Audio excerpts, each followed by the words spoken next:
Well, high school students are visiting Rockhurst University this morning to see what it would be like to become a nurse. Our John Pepitone is live at the school to show us what they are learning today. Good morning, John.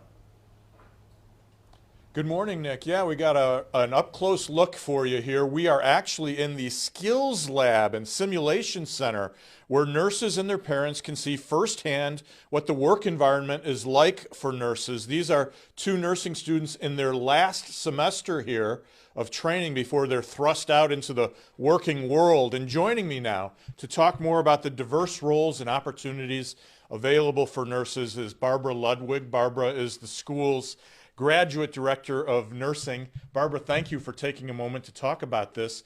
We're looking at a truly hands-on education, aren't we? Yes. Here in the simulation, it's completely virtual, working on those cognitive behavioral skills and allowing students to work on those skills in a safe place before they actually go out on the floor. It looks like a real hospital room, aside from the size. This is probably the largest hospital room I've ever seen. But you can actually simulate, program real typical hospital events and see how nurses respond to that. Exactly. In our curriculum, we incorporate many different scenarios for students to work through. And these mannequins, they're high fidelity.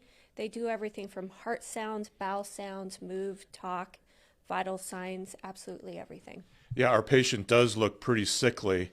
Can you make her have a code blue? Yes, yeah, everything down to even working on the acute care of that and working through that simulation to give the students capability to do, cardiac resuscitation and everything. This is part of the Nurse for a Day program. How does this help get more kids interested in becoming nurses? Because I know the shortage is great. It is, and this is really our kind of hope in attracting those students and working towards turning that nursing shortage around. But having those students come in, see what there is to offer, and see the state-of-art facilities that we have here to really attract them.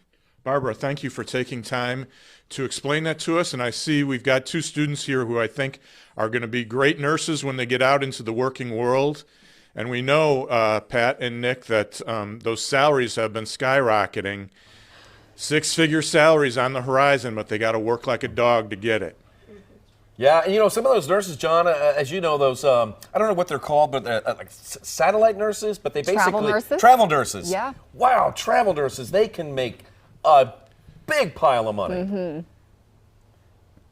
Yeah, Barbara actually did some travel nursing, didn't you, during the pandemic, Barbara? I did, up to New York, and then I also transferred throughout all of the St. Luke's here in the metro area, and worked in the ICUs during that time. Wow, got to put some money in your savings account, I hope. Towards kids' college. That's right. We know those college costs are huge. Yeah. Pat, Nick? All right, very important Or Carrie. for sure. Thanks, John.